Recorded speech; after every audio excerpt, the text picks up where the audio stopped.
Oke, baik. Assalamualaikum warahmatullahi wabarakatuh. Untuk perkuliahan reaksi kimia, karena kemarin kebetulan hari Senin itu sedang libur ya, tanggal merah, ada Maulid Nabi. Jadi untuk perkuliahannya kita lakukan secara daring melalui video pembelajaran. Semoga ini bisa dipahami oleh teman-teman.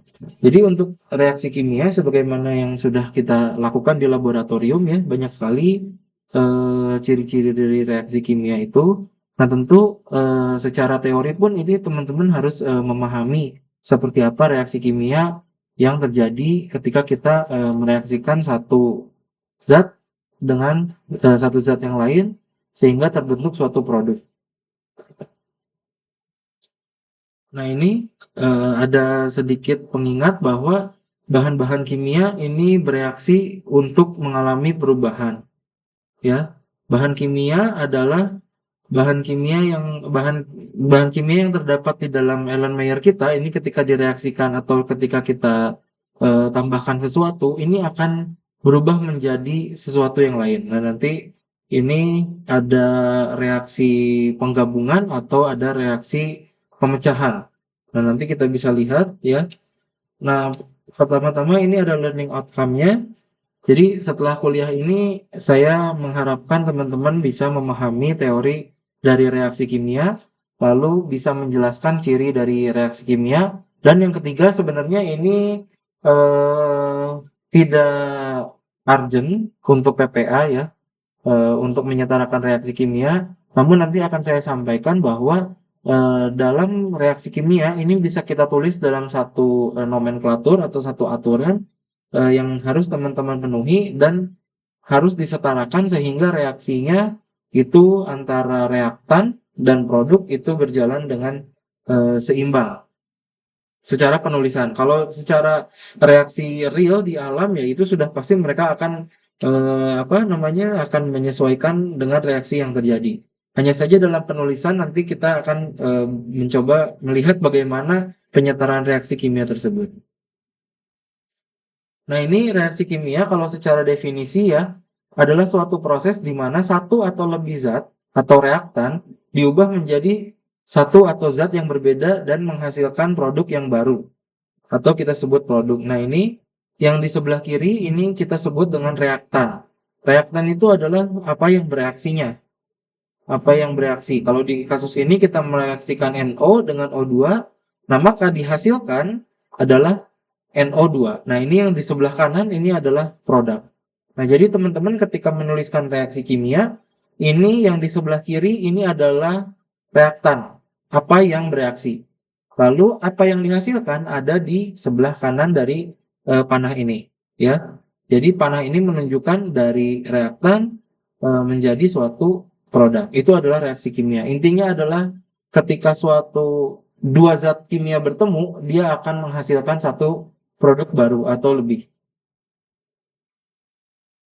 Nah, yang perlu diingat oleh teman-teman ya, bahwa ketika reaksi kimia terjadi, mau itu kalian memanaskan sesuatu, atau misalnya mau mencampurkan senyawa A dengan senyawa B, itu yang terjadi adalah perubahan, bukan destruksi atau hilang wujudnya.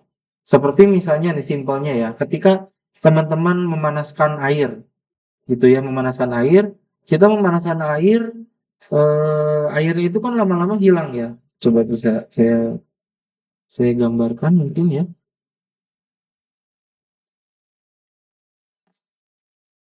Semoga ini bisa terlihat ya di OBS.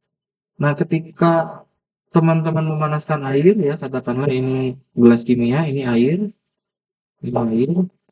Lalu kita berikan yang namanya panas ke sini atau kita kasih api di sini ya. Sudah kasih api, kita memberikan panas, apa yang terjadi?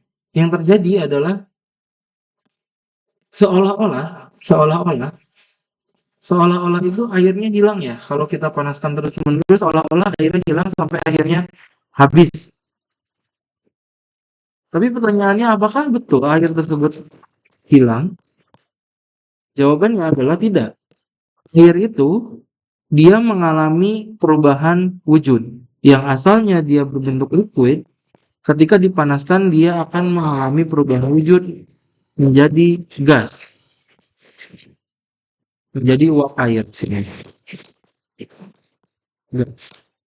Ya, jadi yang terjadi di sini adalah dari air ini berubah bentuk menjadi uap air. Jadi sebenarnya air ini ketika dipanaskan dia bukan menghilang atau bukan hancur atau bukan apa, tapi dia berubah bentuk menjadi uap. Nah, lalu pertanyaan selanjutnya lah, Pak, uap airnya ini berarti udah hilang dong. Ya, secara kasat mata ini tidak terlihat. Kita tidak bisa melihat dengan mata kita, nggak bisa. Tapi apa yang terjadi mungkin ketika dia menyentuh permukaan, ya ini katakanlah permukaan gitu ya, ini surface. Ketika dia menyentuh permukaan, yang terjadi adalah air ini, karena permukaan ini dingin, maka air ini akan kembali lagi ke dalam wujud tetesan-tetesan air. Dia terkondensasi. Wah, sulit ini. Dia akan mengalami kondensasi. Dia akan berubah lagi jadi eh, tetesan-tetesan air yang mungkin tidak terlihat oleh kita. Dan nanti tetesan-tetesan air ini ya, karena ada panas, karena ada udara kering, nanti dia akan balik lagi jadi uap air. Terus seperti itu. Nah, itu adalah hukum kekekalan energi. Makanya itu disebut dengan hukum kekekalan energi karena suatu senyawa itu ketika dipanaskan atau bereaksi atau seperti apa itu tidak hilang, tapi dia mengalami perubahan wujud. Begitupun dengan ketika air menjadi es, kemudian apa dari es tiba-tiba menguap itu bukan hilang, tapi itu adalah yang namanya mengalami perubahan bentuk atau perubahan wujud. Nah, itolah yang terjadi juga di dalam reaksi kimia. Ya, seperti yang dituliskan di sini, they rearrange. Some atomic bonds are broken and some new ones are made. Jadi ketika kita mereaksikan dua atau lebih senyawa, itu ada yang terbentuk, ada juga yang terpecah, tapi tidak hilang. Ya, makanya ini dibilang they are neither created nor destroyed. Mereka tidak membentuk suatu senyawa baru di luar reaktan tadi, ataupun dia tidak dihancurkan. Nah, itulah yang kita sebut dengan the law of conservation of mass. Ya, jadi di dalam bahan kimia atau di dalam reaksi kimia, ini berat total atau massa total dari reaktan sebelum bereaksi dengan produk yang sesudah reaksi itu sama. Jadi kalau misalnya teman-teman punya air tadi ya 5 gram, kemudian dipanaskan sampai betul-betul hilang, ya uap air yang terbentuknya juga akan 5 gram lagi. Lalu misalnya teman-teman punya air 10 gram, dibekukan jadi es, itu es yang terbentuk jadi 5 gram. Meskipun secara volume mungkin es akan lebih akan lebih besar sedikit daripada air. Tapi secara massa atau secara berat itu akan sama 10 gram. Lalu ketika es yang 10 gram itu teman-teman langsung uapkan, itu uap yang terbentuk juga akan tetap 10 gram. Jadi benar-benar massa atau berat dari bahan yang direaksikan atau yang dikenakan energi itu akan sama dengan bahan sebelum dikenakan reaksi atau dikenakan energi. Seperti itu ya. Nah, makanya di sini muncullah yang namanya reaksi kimia yang harus kita setarakan. Nah, bisa kita lihat di teman-teman di sini ya. Penulisan reaksi kimia ini seperti ini. Penulisan reaksi kimia. Kalau ini adalah ketika dua atom hidrogen bereaksi dengan atom oksigen, satu atom oksigen, maka akan menghasilkan dua atom air. Nah, itu cara bacanya seperti itu.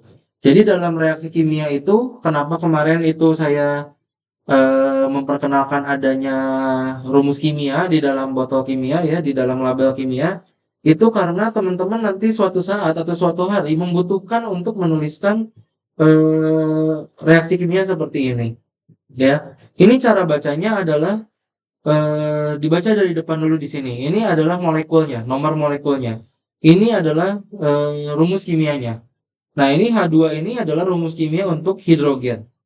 Nah, jadi dalam satu rangkaian reaksi ini ada dua atom atau ada dua molekul hidrogen yang bereaksi ya atau ditambah bereaksi dengan satu molekul oksigen. Nah, ini kan satu ya. Di sini kalau misalnya di depannya ini nggak ada angka apapun, ini berarti dianggap satu, bukan nol. Ya, jadi dua molekul hidrogen bereaksi dengan satu molekul oksigen atau O2, ini akan menghasilkan, ya, tanda panah ke kanan, menghasilkan dua molekul hidrogen oksida atau dua molekul air, ya, air yang kita sering minum, yang sering kita pakai untuk mencuci, ya ini H2O. Jadi kalau misalnya ada yang bilang, wah kimia itu jelek, kimia itu harus dihindari dari kehidupan masing-masing, dari kehidupan kita. Bro, air aja yang kita minum setiap hari itu adalah senyawa kimia. Ya, jadi kalau misalnya anak PPA nanti ada yang bilang, wah kita harus hidup 100% tanpa kimia, nggak bisa, ya teman-teman. Jadi air aja, sesederhana air yang kita minum, yang kita gunakan untuk mencuci dan lain-lain, itu adalah senyawa kimia. Oksigen yang kita hirup adalah senyawa kimia. Meja yang kita pakai untuk menulis itu adalah senyawa kimia. Jadi nggak bisa kita mengeluarkan atau mengeksklud kimia dari kehidupan kita. Ya, itu yang perlu diingat. Jadi untuk mahasiswa PPA jangan sampailah asbun masalah kimia. Kalau di dalam makanan banyak memang bahan kimia, ya, lalu bahan-bahan pengawet itu yang memang harus diminimalisir. Tapi bukannya nggak boleh, harus dikurangin. Tapi kalau mau tahan lama ya bahan makanan harus tetap pakai pengawet seperti itu. Oke, ini nanti silakan videonya di play sendiri ya. Ini Berburu biskuit emas Roma Kelapa. Rangkai biskuitnya menangkan emasnya. Roma Kelapa.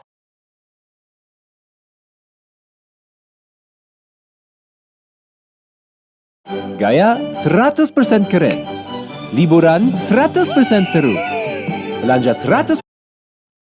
Okay, so I've decided to do a chemical reaction that, in my opinion, kind of looks like magic. reaksi kimia The ini terjadi, ya, sepertinya nggak perlu saya contohkan karena Like before, I'll dump this into some coffee filters to clean it up a ya bit. di laboratorium seperti apa. Silakan nanti ini videonya di play sendiri aja, karena kalau sambil Now that it's done, I'll add an entire bottle of iodine disinfectant. Time that I often think I mess something up, but then it suddenly itu changes. adalah contoh This is called the reaksi iodine kimia, clock ya. Ini reaction, iodine and clock I think atau it's pretty jam cool. iodine. Ya, silakan nanti ini di play, disimak aja oleh teman-teman. Nah, ini ya penulisan reaksi kimia. Jadi dalam menuliskan reaksi kimia ini biasanya yang di sebelah kiri yang warna merah ini adalah reaktannya, lalu menghasilkan produk. Reaktan ditulis di sebelah kiri, produk ditulis di sebelah kanan. Terdapat simbol panah yang menandakan yield atau hasil reaksi. Jadi panah ini menandakan bahwa ketika A bereaksi dengan B di sini menghasilkan sebuah produk. Produknya tergantung apa yang direaksikan dengan apa, nanti produknya tergantung dari itu. Nah, dua atau lebih reaktan atau produk harus dipisahkan dengan tanda plus, seperti yang tadi sudah saya contohkan ya di sebelumnya. Nah, ini jadi ketika ada dua atau lebih zat kimia atau kimia yang bereaksi atau molekul kimia yang bereaksi, ini harus dipisahkan dengan tanda plus, yang artinya ini dua molekul hidrogen bereaksi dengan satu molekul oksigen, menghasilkan produknya adalah dua molekul air atau H2O. Seperti itu ya. Nah, ini seperti ini contohnya ya, nitrogen oksida ditambah oksigen menghasilkan nitrogen dioksida. Reaksinya adalah seperti ini, NO ditambah O2 menghasilkan NO2. Nah, dibacanya adalah nitrogen oksida bereaksi dengan oksigen menghasilkan nitrogen dioksida, seperti itu.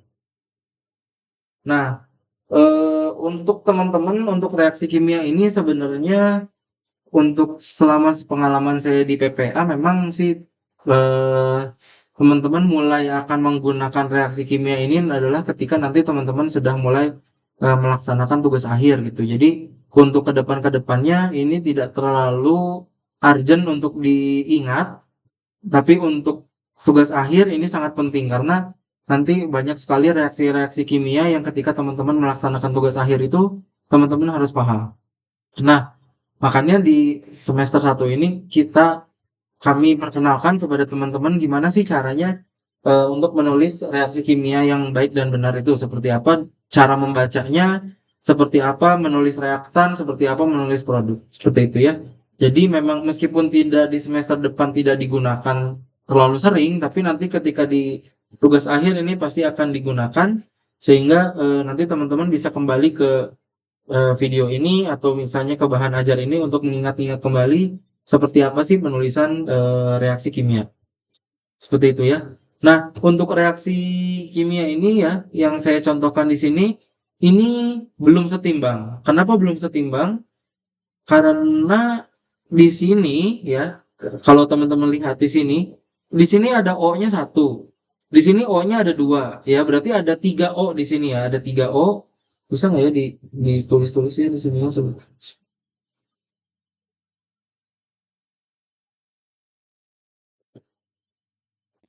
Nggak bisa ya, Pak. Nah, di sini ada 1 O, di sini ada 2 O, sedangkan di sini baru ada 2 O. Nah, gimana nih cara untuk menyetarakannya?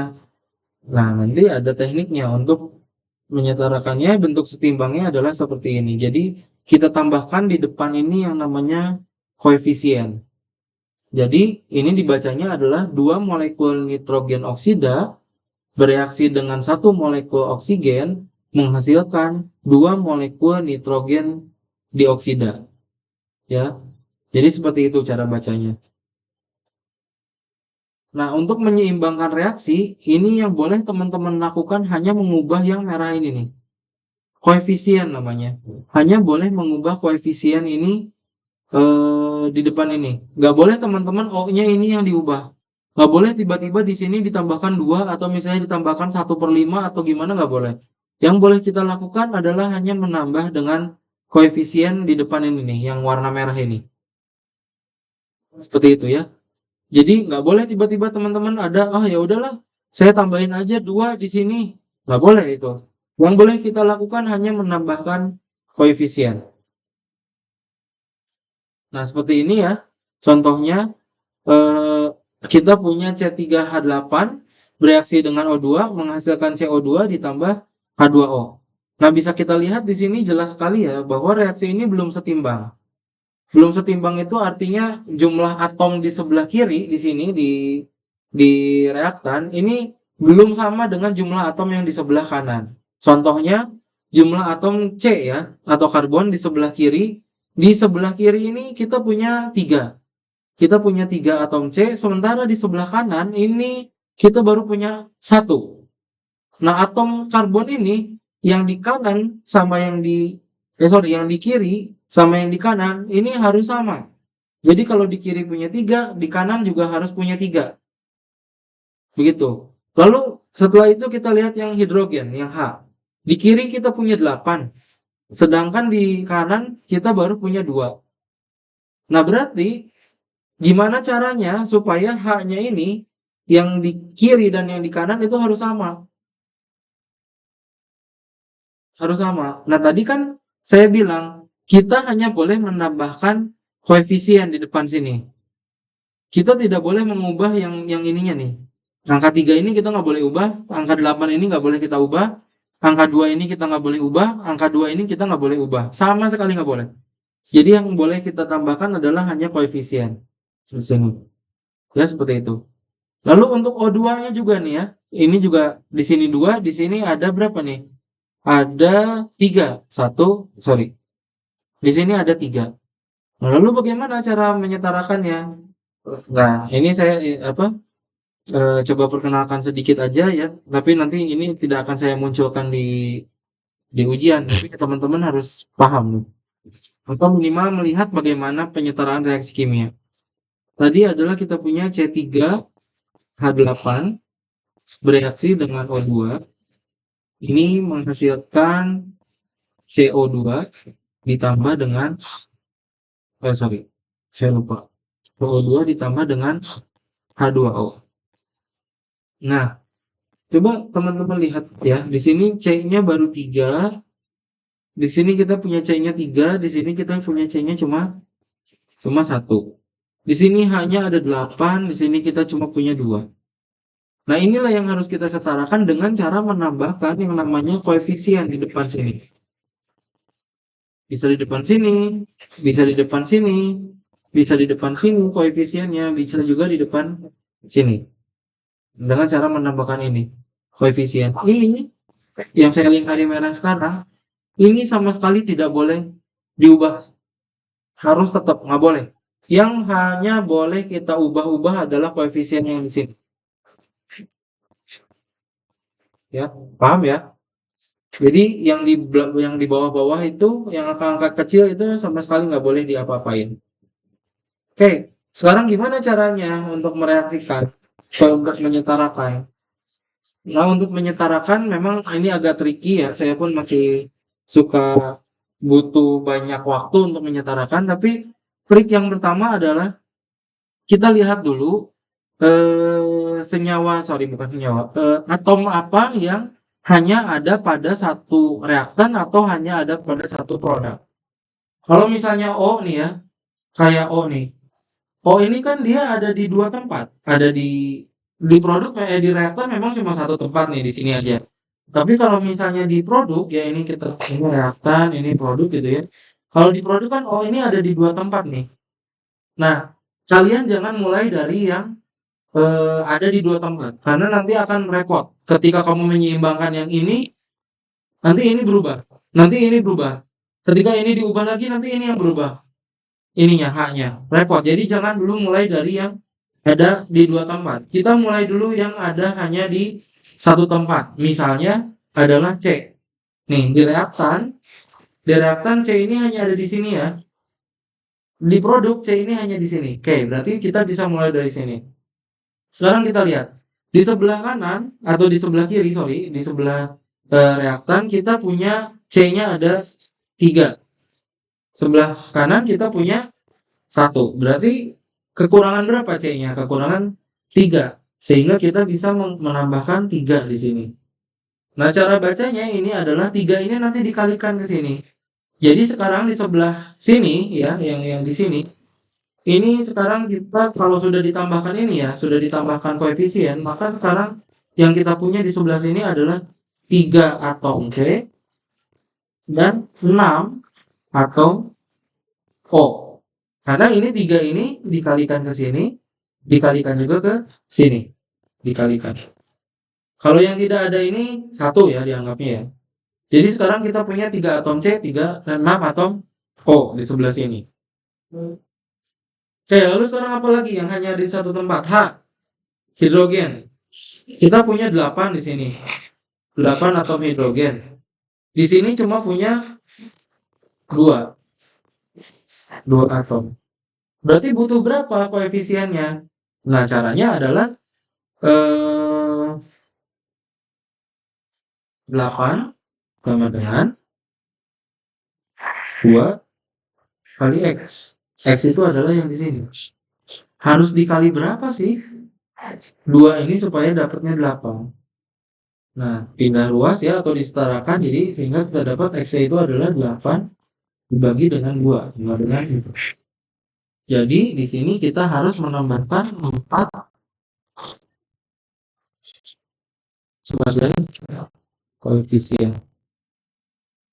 Sehingga nanti kita punya di sini adalah 8 atom H. Sekarang kita udah punya di sini setelah ditambahkan koefisien, kita punya 8 atom H dan kita punya 4 atom O.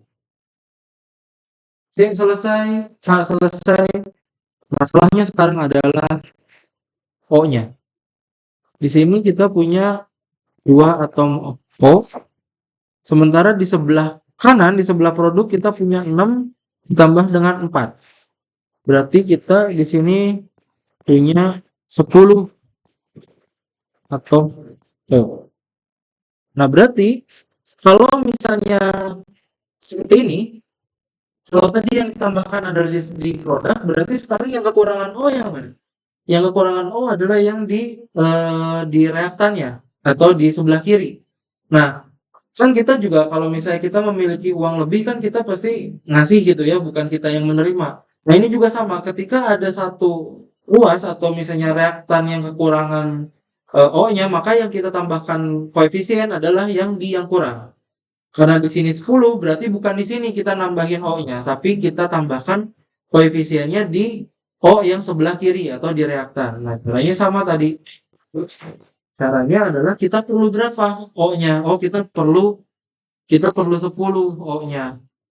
Menyamakan 10 ya di sini ya. Berarti koefisiennya harus berapa? Kita udah punya 2 atom O nih di sini. 2 atom O ini harus dikalikan dengan koefisien berapa? Sehingga nanti X-nya itu adalah 10 dibagi 2 sama dengan 5. Ya, jadi kita tambahkan 5. Apakah sudah setara? Mari kita cek di sini. C, ya, kita lihat C. Di sini 3, di sini 3, betul? Sudah ya, 3 C, betul. Lalu di sini H, di sini ada 8, di sini ada berapa? Ada 4 kali 2, ya, 4 kali 2, ini ada 8, betul, sudah. Lalu sekarang O. Oh, di sini ada 10, di sini ada 6, ditambah dengan 4. Sudah setara. Berarti bentuk setaranya dari reaksi tadi itu adalah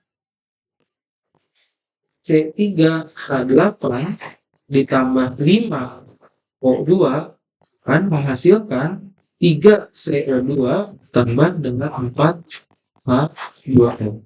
Ini reaksi setara. Jadi artinya cara bacanya adalah 1 molekul C3H8 itu membutuhkan atau bereaksi dengan 5 molekul oksigen menghasilkan 3 molekul CO2 dan 4 molekul air. Begitu cara bacanya. Ini adalah bentuk penyetaraan reaksi. Begitu ya, semoga teman-teman paham. Jadi sekali lagi yang saya mau ingatkan adalah kita tidak boleh sama sekali mengubah yang ada di bawah-bawah ini. Nggak boleh sama sekali, haram hukumnya, nggak boleh. Yang boleh ditambahkan hanya yang koefisien saja di depan. Ya, ini sudah dijelaskan. Nah, ini juga tadi sudah saya jelaskan. Nah, ini hasilnya. Ya, seperti ini hasilnya. Ya, ini nanti skip ya. Ini juga chemical equation dan chemical formula. Jadi ada persamaan kimia, equation, ada juga rumus kimia. Nah, kalau chemical equation atau persamaan kimia ini adalah satu set yang menerangkan reaktan ini berubah jadi apa. Reaktan ini bereaksi dengan apa, atau senyawa apa bereaksi dengan senyawa apa akan menghasilkan produk apa. Satu set itu kita sebut dengan chemical equation atau persamaan kimia. Satu set ini. Nah, yang di dalam ini ya yang H2O, O2, H2 ini adalah chemical formula atau rumus kimia yang seperti tercantum di botol kimia yang kemarin sudah saya contohkan di lab ya. Nah, di sini ini disebutnya compound atau senyawa. Nah, di sini adalah elemen. Elemen ini adalah biasanya yang berdiri sendiri seperti H2, O2 ini ada elemen. Atau sebutannya apa ya? Bukan senyawa. Ya, ini elemen sebutannya. Nah, ini jadi ini untuk pengetahuan saja. Jadi untuk chemical reaction atau reaksi kimia ini ada 4 ya. Jadi ada dekomposisi. Jadi yang awalnya dia bersama AB, ini karena ada suatu reaksi dia menjadi A plus B, jadi terpisah. Kenapa bisa terpisah? Bisa karena panas, bisa karena enzim, bisa karena tekanan dan lain-lain. Seperti yang tadi dicontohkannya dari C3H8 ditambah O2 akhirnya terpisah jadi CO2. Oh, itu combustion. Ya, itu dekomposisi juga. Lalu ada sintesis. Sintesis itu adalah ketika dua senyawa A dan B dicampurkan menjadi senyawa AB, itu adalah sintesis. Seperti yang tadi dicontohkan ya, H2 dan O2 itu adalah sintesis. Lalu single replacement, ini biasanya kalau non-logam dan logam, ya seperti garam dengan perak nitrat dan lain-lain. Jadi ini tukar pasangan, yang asalnya si A sama B, ketika tiba-tiba ada si C, malah si B-nya, si A-nya selingkuh dengan si C. Jadinya A dengan C, B-nya sendiri. Itu adalah single replacement. Kalau double replacement juga ini, kalau tadi si B-nya ini jadi kasihan sendiri, kalau di sini si B-nya dapat pasangan juga. Jadi benar-benar tukar pasangan. Ya, ini nanti double replacement ini nanti sebenarnya nggak usah diingat istilah double replacement dan single replacement, tapi yang perlu diingat nanti cara mereaksikan ion-ionnya itu di mata kuliah selanjutnya, di pertemuan selanjutnya. Nah, lalu ini kita masuk ke bagian yang ciri-ciri reaksi kimia. Ciri-ciri reaksi kimia ini seperti yang sudah dijelaskan kemarin di laboratorium ya, adanya terbentuk endapan, perubahan suhu, ada timbul gas, timbul aroma, timbul perubahan warna, dan lain-lain.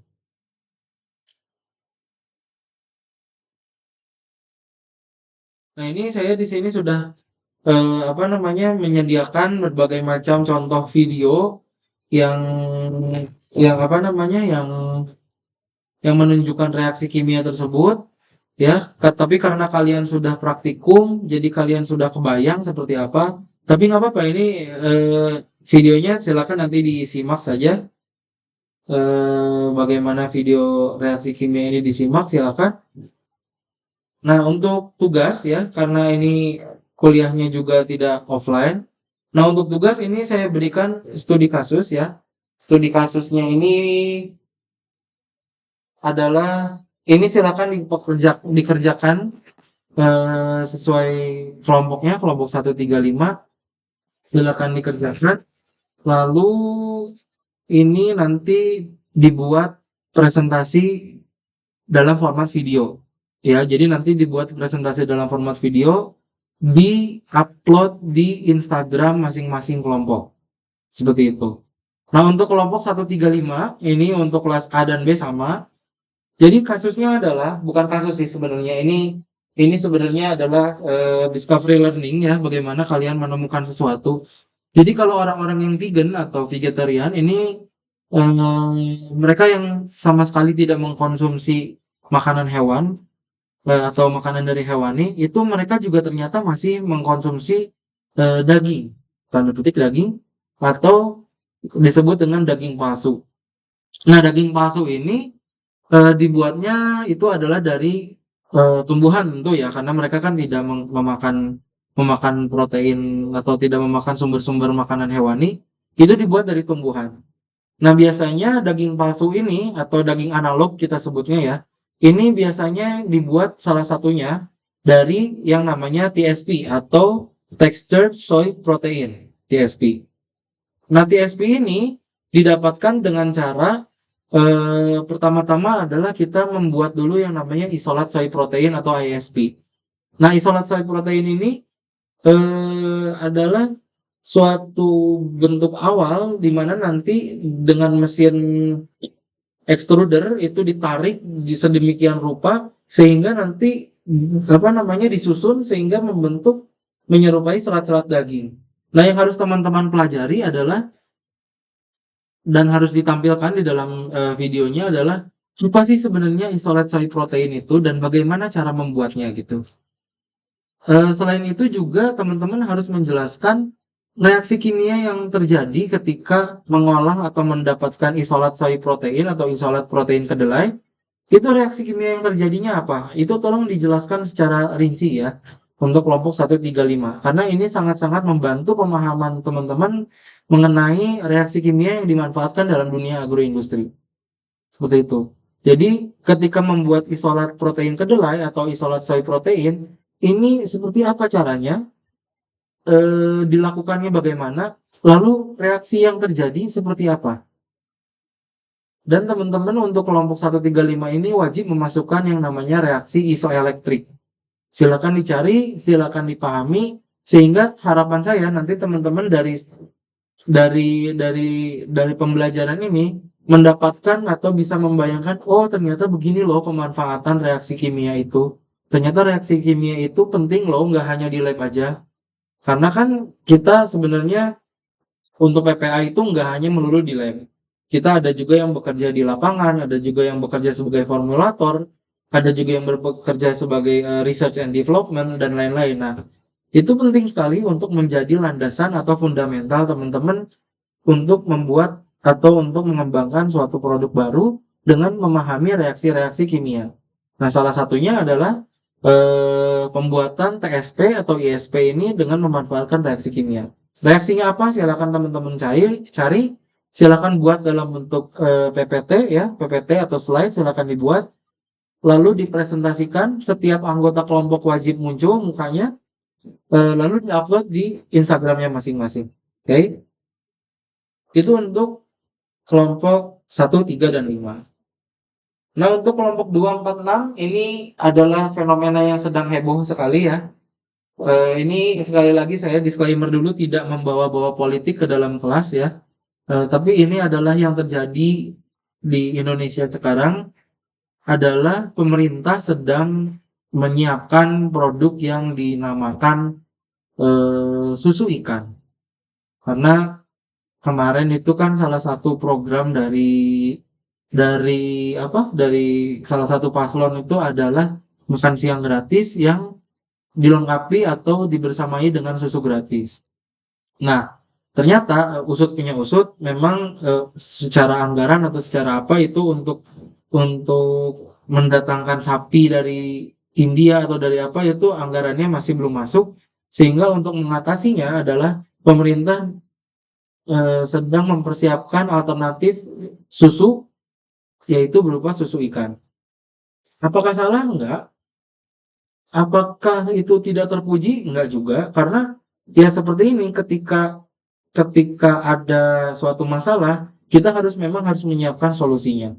Nah, mungkin yang terfikirkan oleh para ahli di pemerintah ini adalah dengan membentuk atau memformulasikan atau menciptakan yang namanya susu ikan. Nah, susu ikan ini apa sih sebenarnya? Apakah betul ikan, kita ngambil susu dari ikan seperti kita ngambil susu dari sapi? Atau seperti apa? Nah, itu yang harus teman-teman kelompok 2, 4, 6 yang harus teman-teman cari.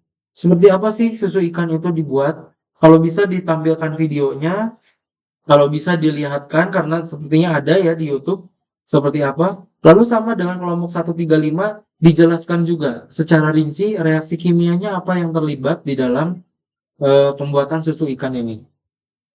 Sehingga nanti teman-teman bisa memahami, oh, kasus susu ikan ini ternyata dari segi penamaan kurang tepat loh, karena bukan susu sebenarnya, tapi adalah sesuatu yang dari ikan yang diambil lalu diolah menjadi sesuatu yang terlihat seperti seolah-olah menyerupai susu. Padahal sebenarnya ya bukan susu. Karena kalau secara definisi susu itu adalah suatu cairan yang memang harus diambil dari dari puting atau ambing dari hewan gitu. Seperti misalnya susu kedelai gitu ya, itu sebenarnya bukan susu tapi sari kedelai. Nah, sama pun dengan yang ikan ini ya, susu ikan, silakan teman-teman cari, pelajari seperti apa pembuatannya. Tidak usah membawa-bawa politik ya, tapi cukup membawa bagaimana teknologinya yang digunakan. Lalu reaksi kimia apa yang terjadi. Seperti itu ya. Silakan nanti dibuat, diupload di IG kelompok masing-masing. Baik teman-teman, untuk kesimpulannya, jadi karena hanya di online, jadi tidak terlalu panjang. Jadi kesimpulannya adalah bahwa reaksi kimia ini nantinya adalah sebagai fundamental atau dasar teman-teman dalam mengembangkan suatu produk. Untuk penulisan reaksi kimia, penyetaraan reaksi kimia itu masih kita bisa bantu dengan bantuan Google. Silakan bisa dilihat, bisa dibantu juga dengan menggunakan Perplexity atau AI banyak sekali ya sekarang.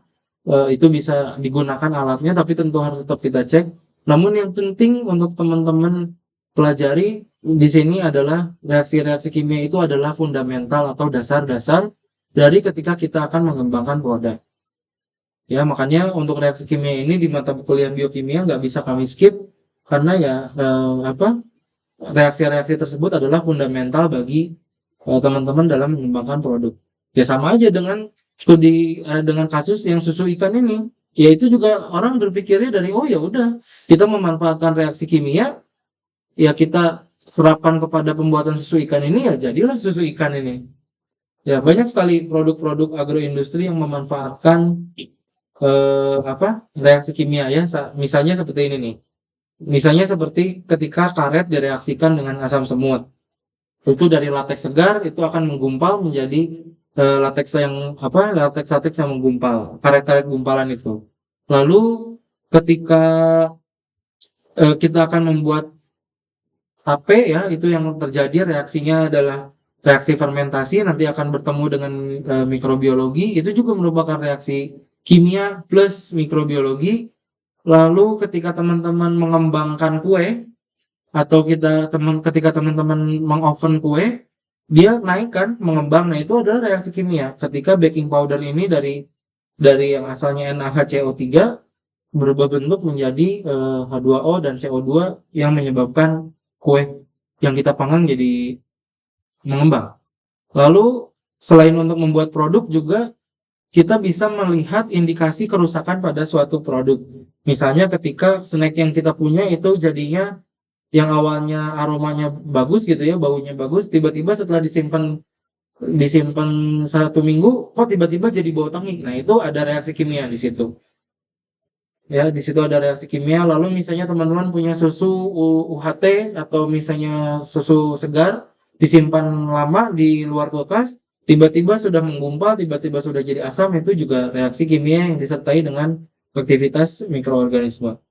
Lalu contoh yang paling sederhana, ya, tapi ini tidak ada hubungannya dengan pengembangan produk, sebenarnya adalah ketika teman-teman melihat fenomena besi, ya, itu mengalami proses pengkaratan. Nah, itu adalah salah satu contoh reaksi kimia yang paling dekat dengan kehidupan kita.